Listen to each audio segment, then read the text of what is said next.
situasi kelas buat anak TK. Bapak narasumber yang saya hormati, beserta kedua atau para narasumber yang ada di depan yang saya hormati. Di sini saya perkenalkan, nama saya Rianti, Kepala TK Negeri Pembina Warotogi. Saya menjadi guru TK Pak sudah 28 tahun. Tinggal sedikit hari lagi sudah pernah bakti, tapi alhamdulillah saya tidak akan pernah berhenti untuk menjadi guru sampai anak-anak saya selesai. Terima kasih. Setelah saya menyimak apa yang disampaikan tadi oleh beberapa narasumber, saya sangat tertarik sekali. Namun di sini yang perlu saya sampaikan, karena saya mohon maaf, bukan saya membanggakan diri, hanya saya ingin berbagi bahwa saya pernah pelatihan tentang ramah anak. Nah, yang menjadi kendala kami di sekolah, kalau yang lainnya misalnya tentang keamanan atau apa saja tentang ramah anak, bahkan di sekolah TK itu ada lagunya, tidak boleh membuli, kemudian tidak saling menjelekkan. Tetapi yang menjadi kendala kami, karena saya terus terang tidak bisa, karena kursinya saja atau mejanya harus sudutnya itu tidak boleh tajam. Nah, ini yang menjadi juga persoalan. Kemudian yang kedua, sebaik apapun yang kita terapkan di sekolah, seramah apapun, tapi kalau tidak sinergi antara orang tua, maka pendidikan ini untuk anak-anak kayaknya belum bisa tercapai 100%. Kenapa saya katakan seperti itu? Di sekolah saya sudah terapkan bahwa anak-anak tidak boleh main HP. Jadi saya bekerja sama dengan orang tua, boleh menonton tapi satu hari satu kali. Dan masing-masing orang tua melaporkan ke kami Dewan Guru apakah anak ini masih tetap bermain atau tidak. Tetapi ada juga katanya orang tua itu kalau sibuk tetap dia membolehkan HP-nya. Jadi ketika kita tanya anak-anak ini berapa kali main HP, saya 2 kali tadi malam guru. Nah, jadi ini tidak sinkron antara keinginan di sekolah supaya anak-anak itu berkembang dengan baik dengan pengasuhan yang ada di keluarga. Nah, yang menjadi pertanyaan saya, langkah apa yang akan kami tempuh sehingga anak-anak kita ini tidak terpengaruh dengan dunia luar? Karena terus terang yang merusak anak-anak kita ini adalah karena teknologi yang semakin canggih. Terima kasih. Assalamualaikum warahmatullahi wabarakatuh. Saya pernah mendapatkan langsung pertanyaan dari Presiden Jokowi waktu itu. Kenapa anak zaman now banyak kecanduan gadget? Saya juga dengan tegas menyampaikan, anak-anak adalah peniru yang terbaik di dunia. Jangan salahkan anak kalau orang tuanya juga kecanduan gadget di rumahnya. Jadi marilah kita tanyakan pada rumput yang bergoyang, apa yang salah sebetulnya. Nah, itulah makanya pada waktu bersama 2018 itulah lahirnya kami merencanakan Gernas Hasanah, gerakan nasional Saya Sahabat Anak. Saya minta Presiden jadi model, Presiden Sahabat Anak, dan 4 menteri kita sahabat anak, yaitu pertama Menteri Kesehatan supaya menjaga kesehatan mental anak-anak, kedua Menteri Pendidikan juga menjaga pendidikan yang ramah anak, yang juga menciptakan lingkungan yang kondusif yang tidak ada contoh-contoh sehingga anak juga menjadi orang peniru. Kemudian ketiga adalah Menteri Sosial supaya anak juga mampu bersosialisasi, dan keempat adalah Menteri PMK, Menteri Pembangunan Manusia dan Kebudayaan. Jadi ini memang harus dibangun bersama oleh pemerintah. Maka waktu itu jatuhnya tanggal 4 Mei dalam rangka pendidikan nasional itu di Istana Merdeka, di halaman Istana Merdeka, Presiden sangat mengembangkan atau bermain bersama anak-anak permainan tradisional. Saya tidak tahu apa yang di Bornawi atau di Sultra, tapi ada gobang sodor, kemudian ada gini juga, ada engkrek lompat kaki satu begitu, kemudian ada bendik itu apa, ada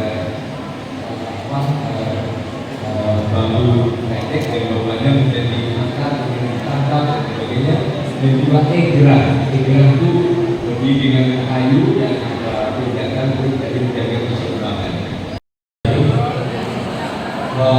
Nama saya Jumaluddin dari Desa SMP.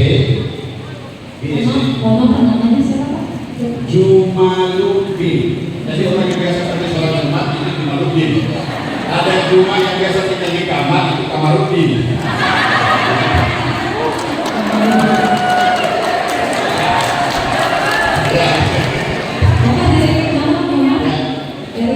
Dari SMP Sata Lambian. Pak, mohon maaf sebentar, dari SMP. Yang TK dulu Pak. Ya apa-apa. Sekaligus jadi saran saja, tolong sebaiknya pertanyaan ditampung dulu, biar dulu supaya anak itu bertanya, baru menjawab supaya lintas jawaban. Mau pakai tidak dulu tidak? Baik, silakan. Oke, terima kasih. Antara kasih itu dengan saya kita beda tipis Pak. Bapak 47, saya 35. Ya, Bapak umurnya 47, saya 35.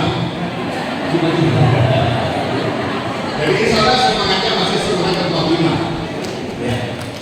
Saya langsung saja, alhamdulillah saya ketemu dengan Pak Seko yang dari guru sekolah tadi.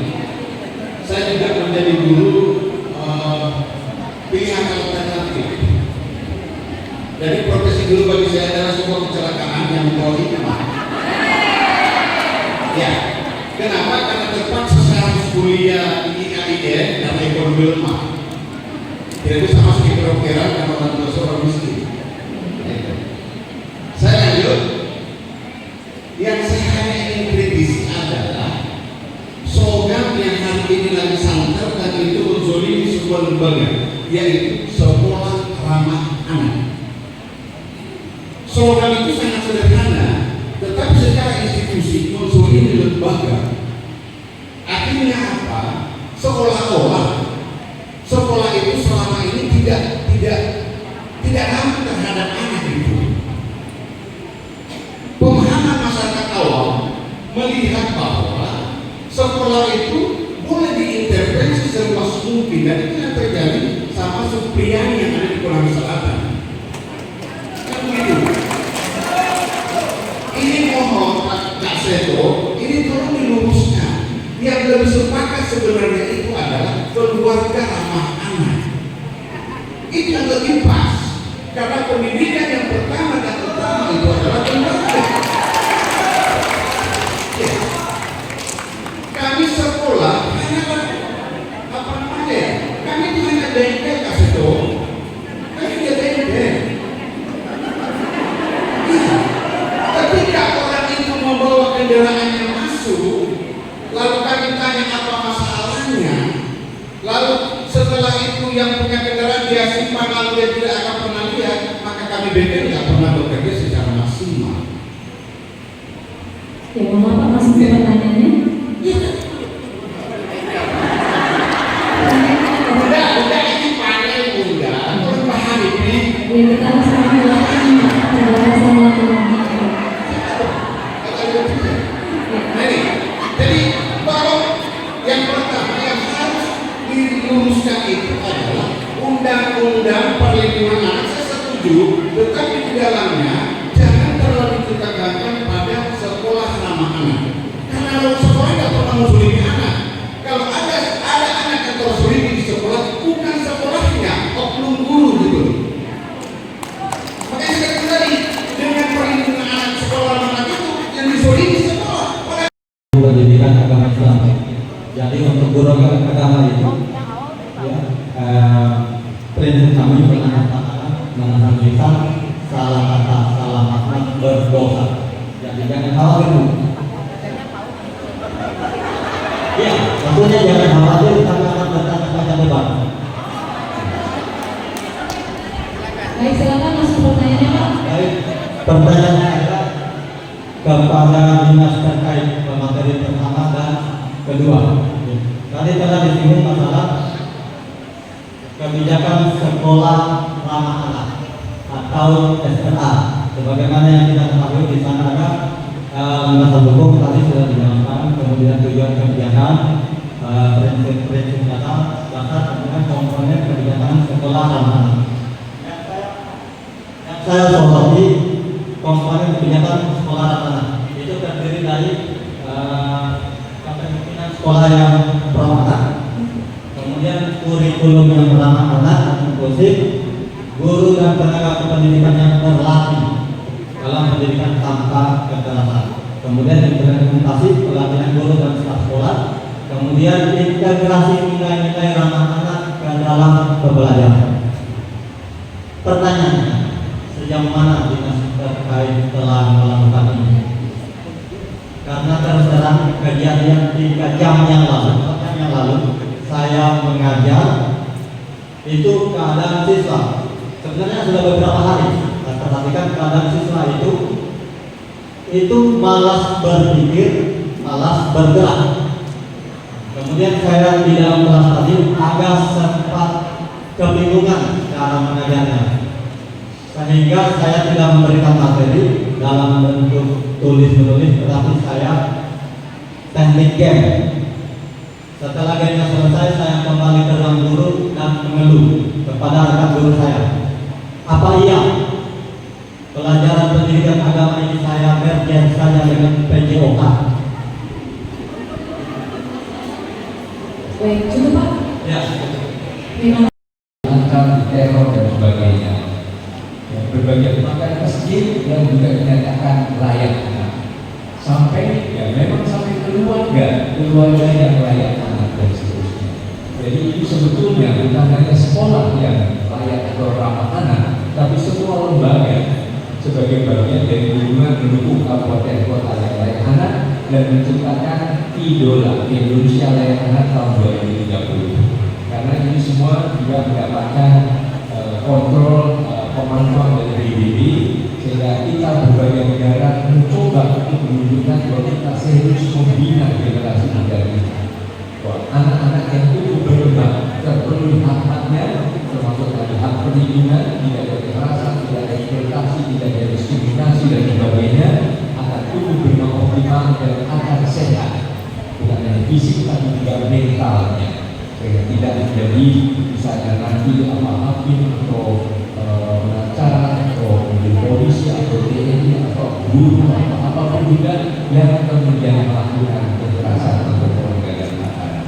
Jadi ini yang saya kira perlu diluruskan, jadi bukan hanya sekolah saja.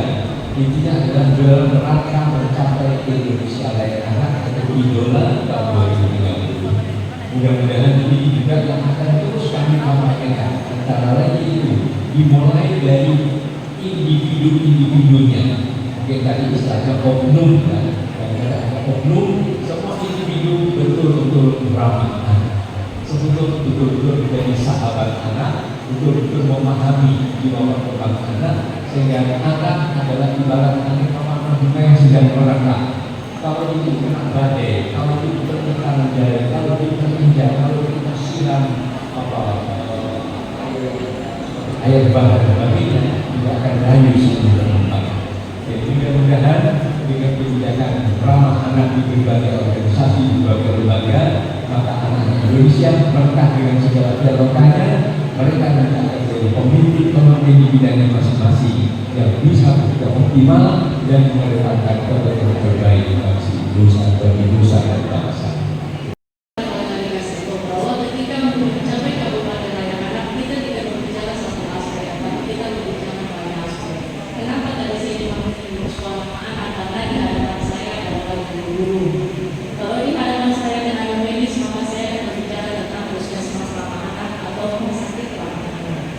Jadi saya sesuaikan dengan Bapak Ibu yang ada di belakang saya.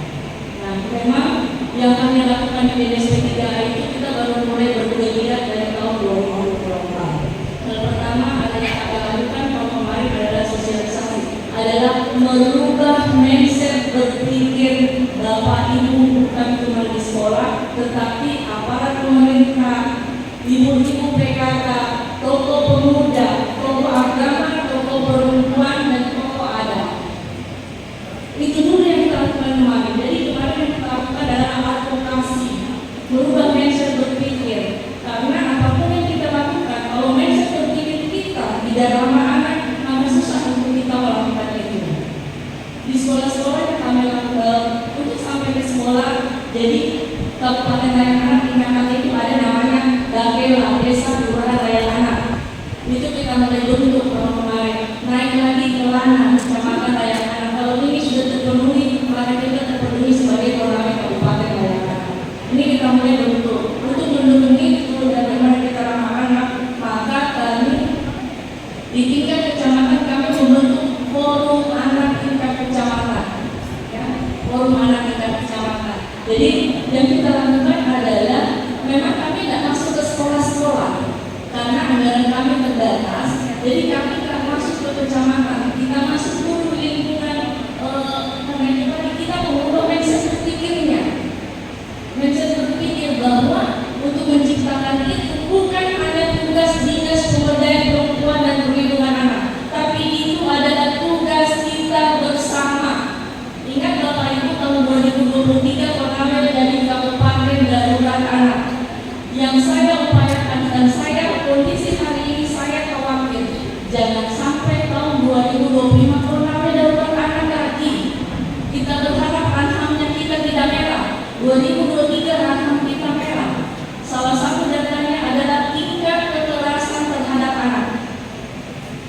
Tingkat kekerasan terhadap anak. Jadi Bapak, kita ketika berbicara sekolah ramah anak, bukan berarti sekolah itu tidak ramah anak. Itu kan berarti Bapak atau Ibu sering cuci anak-anak sekolah, tidak. Ya, bukan berarti kami dari dinas ketiga mengintervensi ke sekolah-sekolah Bapak Ibu untuk intervensi untuk melakukan apa dan supaya di situ.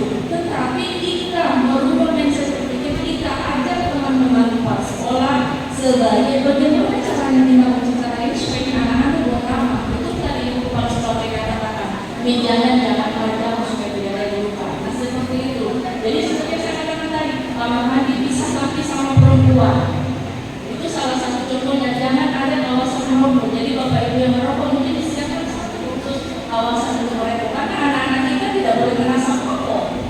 Seperti itu misalnya, mungkin disiapkan rumah ibadah supaya lebih tertib. Jadi hal-hal yang seperti itu ada, karena kita ada makan bergizi gratis, berarti di sekolah-sekolah itu kondisi airnya seperti apa? Apakah baik atau tidak, sehingga anak-anak ketika buang air kondisi airnya layak, ketika untuk cuci tangan kondisinya airnya layak pakai. Jadi banyak hal Bapak Ibu. Jadi sekali lagi saya tekankan, sekolah ramah anak bukan berarti menganggap sekolah itu tidak ramah. Saya guru dari SMP Wahda Islamiyah Konawi. Pada kesempatan kali ini saya ingin bertanya kepada Kak Sentro. Baik. Pertanyaannya adalah, Masya Allah. Mohon maaf tadi namanya siapa? Yuni Malina. Ibu Yuni. Pertanyaannya itu bagaimana cara mengatasi kenakalan remaja? Apakah cara memasukkan anak ke barang militer itu cukup ideal dan bisa menjadi solusi untuk kenakalan remaja agar anak-anak kita khususnya di Konawe tidak tumbuh menjadi anak Indonesia yang alay, yang enes dan anak yang lebay? Iya, terima kasih atas pertanyaannya. Ya, kemarin saya mencatat di buku saya sendiri, tulisannya begini: Dedi Mulyadi membawa anak-anak ke barak militer. Lalu saya, Seto Mulyadi membawa militer ke barak anak-anak. Dan ini sudah saya mulai tahun 86, yaitu mencanangkan program Polsana, Polisi Sahabat Anak. Jadi polisi terjun ke sekolah-sekolah. Nah, sekolah kan baraknya anak-anak gitu kan. Nah, mengajak bernyanyi, mendongeng di TK, mendongeng, menyanyi, ada polwan, ada polki. Dan akhirnya anak bangga terhadap polisi. Kalau dulu anak-anak ditakuti sama orang tuanya, awas kalau nakal bawa ke kantor polisi. Nah, anak-anak hanya takut sama polisi. Tapi dengan kami program Polsana, lalu oleh Mabes Polri sekarang boleh disahkan ya sebagai program Polri, tapi disebutnya Polsana. Jadi anaknya ditulis lengkap Polsana. Kalau saya dulu Polsana tahun 80. itu di TK Polri dan Polwan nyanyi, mencipta lagu, mendongeng, bermain bersama, sehingga anak menjadi sahabat polisi. Dan kemudian anak tahu kalau biasanya naik mobil di Jakarta begitu lampu merah kadang-kadang orang menerobos, lalu anak sampai berani mengukur, "Papa, awas loh, aku lapor ke polisi loh nanti." Nggak boleh kata Pak Polisi atau kata Ibu Polisi, nggak boleh menerobos lampu merah, nggak boleh parkir itu tangga B, nggak boleh parkir di sini ayah, dan sebagainya. Jadi akhirnya karakter itu terbangun melalui bagaimana membagi pengalaman dari para polisi ini kemudian kepada anak-anak, tapi dengan cara yang tetap bahasa anak, tapi dengan lagu-lagu. Karena saya bikin waktu itu di lagu, Pak Polisi, selamat datang. Bu Polisi, selamat jumpa. Kami anak-anak bangga kepadamu, Pak Polisi dan Bu Polisi Indonesia.